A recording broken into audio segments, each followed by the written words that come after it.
I think a lot of surprise in the region around Britain making the decision to leave the EU.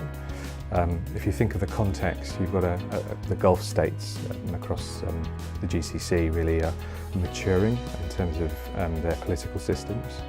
And when you look from the east to the west, you see more mature systems, and that generally the world's becoming more global and cooperating more, and that's happening in the Middle East as well.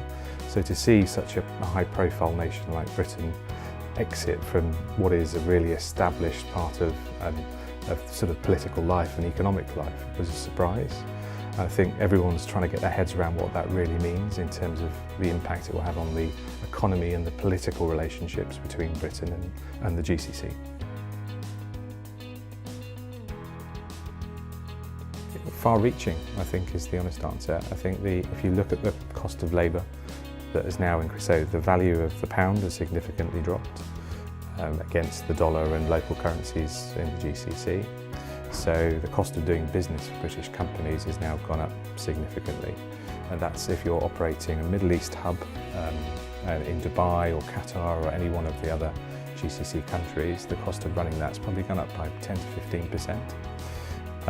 And then if you look at the regional economy, with oil prices now down at less than $50 a barrel from $120 a barrel back in two years or so ago, so the money that's flowing through the economy has reduced and the cost of doing business has increased.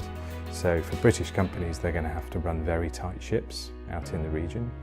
I guess the flip side of that is that also for British companies with that devalued currency is the opportunity for the country, for Britain, to create trade deals in the GCC has now increased significantly, and there's huge appetite to do that as a result of Brexit.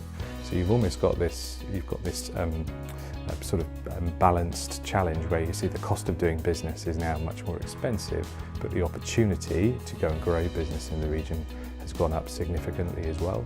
So what's the impact of that going to be on the movement of labour is going to be very interesting to see, because it could result in, I think, huge demand of British nationals wanting to come and work overseas.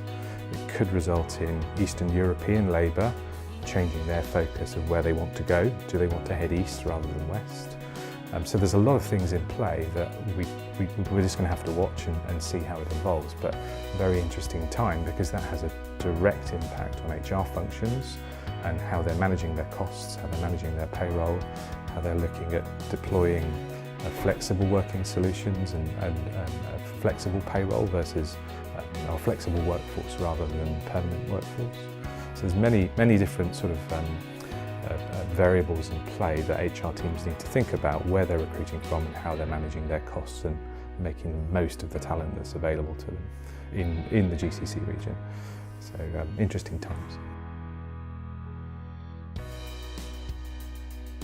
I mean, I think for HR professionals that have an interest or operations or customers in Britain or even in Europe, it's about thinking through, well, what's the impact of this going to be for us in terms of the people we employ and how we manage our staff. So where are there opportunities to go and recruit different talent? Where are there opportunities to manage your costs more effectively? Because the region's going to have to be focused on managing payroll costs and getting better value for money, better return on investment in their payroll. I guess the most important thing for me would be have a plan. So even if you can't predict everything that's going to happen, is don't just ignore that Brexit has happened.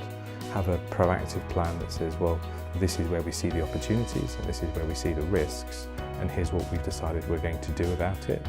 But you're going to have to be agile as HR functions to keep monitoring the situation, because it's going to change. Will oil prices recover? No one quite knows, but some analysts will say by the end of the year it will be $70 a barrel. If that's the case, actually the market will stabilise significantly, versus the value of the pound. What happens to that will affect business and will affect what HR teams need to do in terms of saving money and attracting talent and retaining talent. So yeah, interesting times for HR.